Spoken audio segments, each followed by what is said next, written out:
Hello and welcome to the video. This is a video about this thing here. This is the Green Hornet from iFlight. Now, I have looked at a couple of similar models over the past couple of weeks.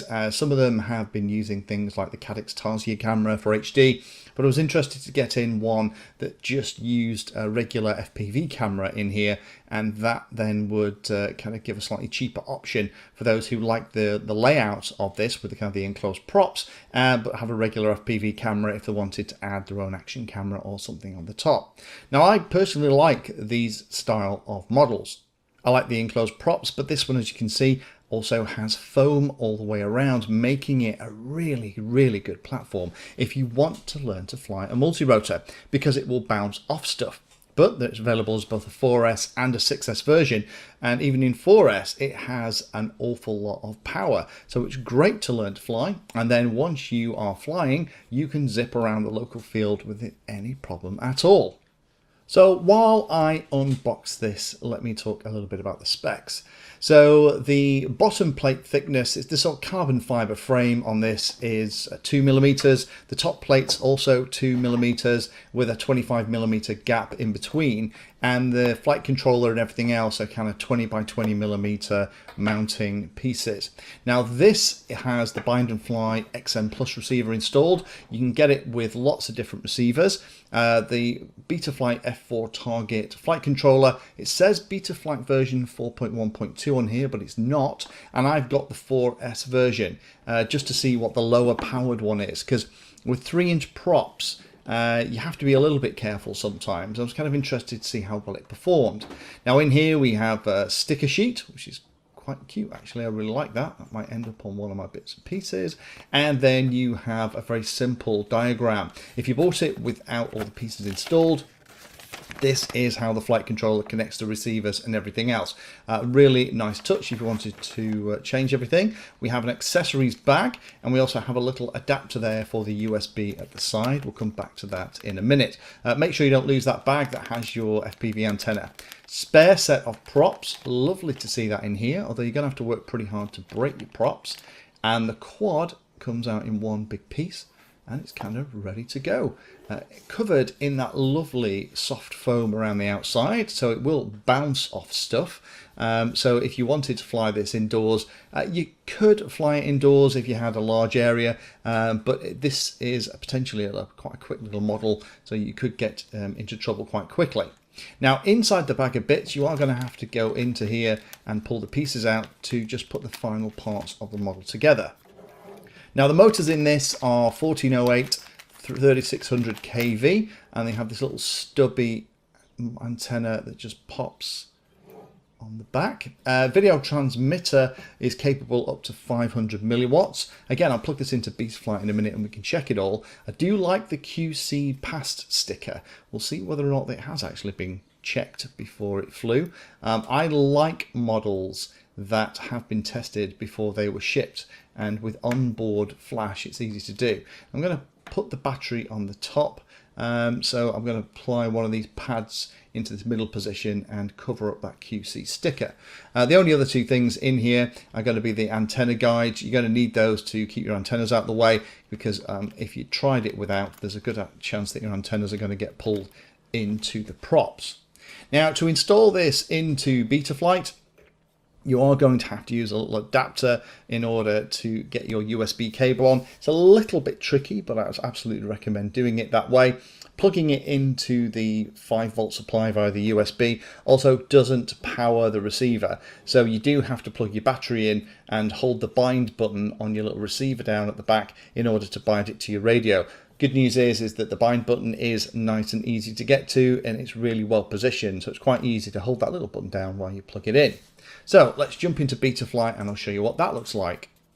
So let's connect, and everything is moving as expected. That's good. The battery voltage is being shown. Everything else is working. Now I'm going to enable expert mode, but beautifully I can see stuff in the data flash. Now the stuff in the data flash typically only gets in there when stuff has been armed. So this has definitely been armed and potentially flown a little bit at the factory, which is great. Ports, the only thing in here really, there's the VTX IRC tramp stuff set up, and sensor input set for ESC. Configuration, D-Shot 300, okay. Motor direction is reversed, interestingly, so be aware of that if you're refitting your props. I suppose it doesn't make that much difference. Central alignments like that, 4K gyro and PID loop frequency, S-bus receiver, and then telemetry's turned on, air mode permanently enabled. Interesting. I potentially would disable that and just have it in angle mode, but we'll see why that's set in a minute. All the beep stuff set, which is brilliant.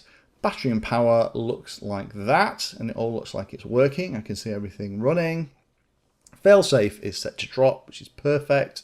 PID tuning, let me show you what that looks like, because it is a very nice flyer. I'll show you that in a minute. That's kind of how it all looks. Just run through, see the different profiles are different. Yeah, there is a slight difference, but we'll leave it on defaults.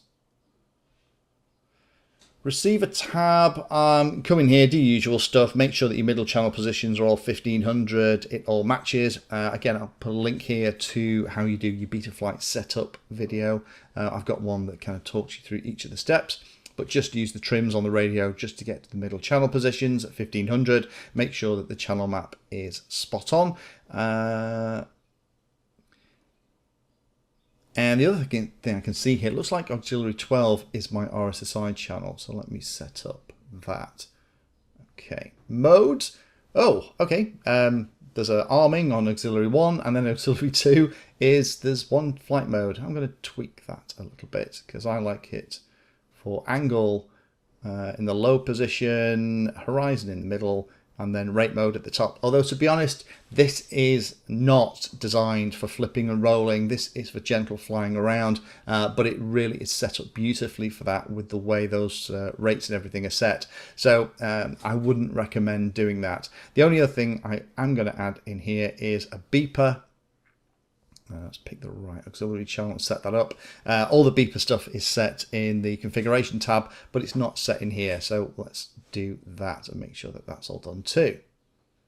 OSD tab looks like that. Layout is a little bit messy, in my humble opinion. Everyone has their own way that particularly like it. So definitely would recommend you connect Betaflight.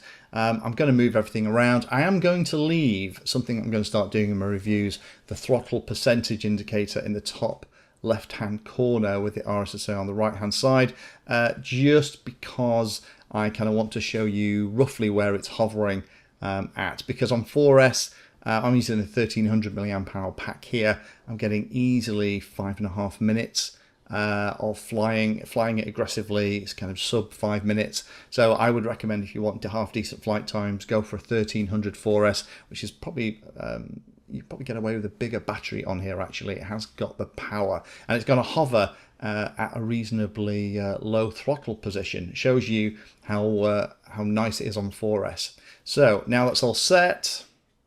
Last thing to do, go into CLI. We saw what it says the version of Betaflight was on the side. It's actually running 4.04, which is the middle of last year, but actually it still flies really nicely. So talking about flying, let's do that next. So here's a quick bit of footage of it kind of hovering indoors, just me testing that everything works, and also adding a little bit of a throttle curve around the hover point, just to make sure that I can fly it easily indoors. Again, I'll put a link in the description below for how you do that. It can calm a model like this down a lot, particularly when it's got quite a bit of power.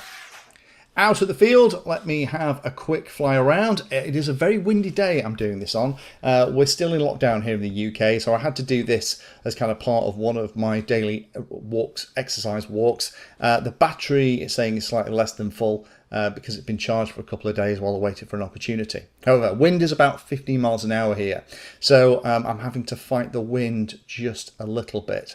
But again, we're flying in angle mode here, and hopefully you can see we're hovering at about 26-28% throttle. I'm having to fight the wind when I'm looking in this direction, but the camera is working really nicely, and it's flying buttery smooth. It is absolutely great.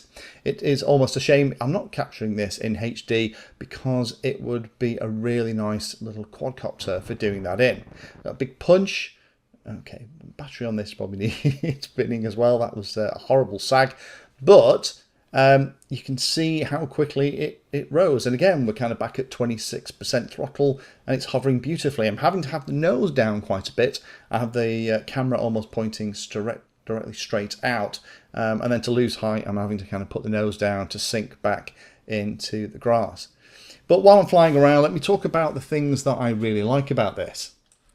I really like the sturdy construction of this thing. It is built like a little tank, but has more than enough power to get in and out of trouble, even though this is the 4S version. Love the fact that you get the spare props in the box and that you have all of those pieces, so it's pretty easy to put together. I like the fact that despite the fact everything is kind of hidden away, with the exception of the USB port, everything is easy to get access to. I like the fact that they've installed the receiver, so the bind button is easy to get to and press when you put it together. Now, I know some people don't like the look of these particular quads. I kind of do. I've had the Holybro one, and I've got some others coming in as well to play with. People don't tend to find them as threatening. And for at the moment where you might want to fly or learn indoors and get something that will not only allow you to practice your hovering and stuff indoors in a relatively safe way, although I wouldn't fly this in a small flat or apartment, it does mean that you can then transition when you can get out and actually fly outdoors with any problems. And flying is so gentle and easy. So I've dropped down here now, so I'm just flying over the grass. I'm going to drop down to grass height, and then that way I am kind of out of the wind and just kind of skim the tops of it on my way back to landing. Hover position, again, we're talking about a quarter throttle to hover about, so easily enough power, and flight times of about 5.5 minutes with a 1300 milliamp hour battery. Only a couple of things to be aware of with this. I would recommend it. Obviously, you're going to need the adapter for the USB port, so do not lose that if you're going to want to plug it in and do any changes later on. There is no power to the receiver when you plug it in via the USB with the stack as it is supplied. So you are going to have to plug a battery in to bind the receiver. I love the fact, though, that quality control sticker is there and it actually looks like it means something, as opposed to some of the things I've had in where there's a QC sticker stuck on the top, but when you check it, it's got obvious problems. The stack does get warm quite quickly, even at 25 milliwatts. This isn't one of those models that I'm quite happy to sit on the bench plugged in for 15 minutes while I'm messing about in Betaflight. If you have it powered and plugged into the computer as you're changing things, just keep an eye on how warm everything gets. In flight, you don't tend to have that problem, everything's cooled, but on the bench, just be aware of that. Don't have it running for a very long time. That stack gets really, really warm.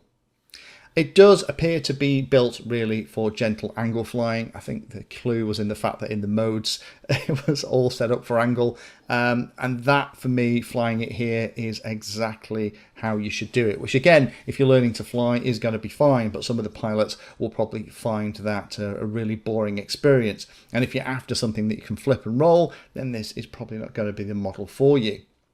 And there are versions available that do have things like a GoPro mount and stuff at the front, a little basic mount, maybe a TPU printed thing that would have stuck on the front for some kind of action camera would have been very good, because it flies so nicely, being able to capture some HD footage as it swoops over the grass at low level, or get some altitude shots like I was doing before where I'm hovering looking over the countryside, then those kind of things would be nice.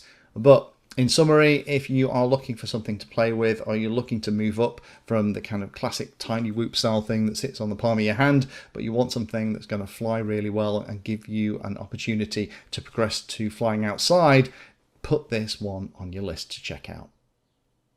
Thank you for watching my video and watching right to the very end. If you want to find out what I'm currently working on, you can follow me on social media by searching for Painless360 in the usual places. If you'd like to become part of the inner circle, then you can become a Patreon. Details are in the description and you get lots of additional benefits.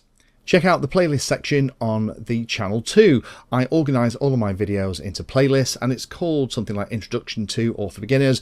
All of the content is aimed so that you can start at the very beginning, and it teaches you that subject, starting with simple principles and moving up to teach you everything you need to know.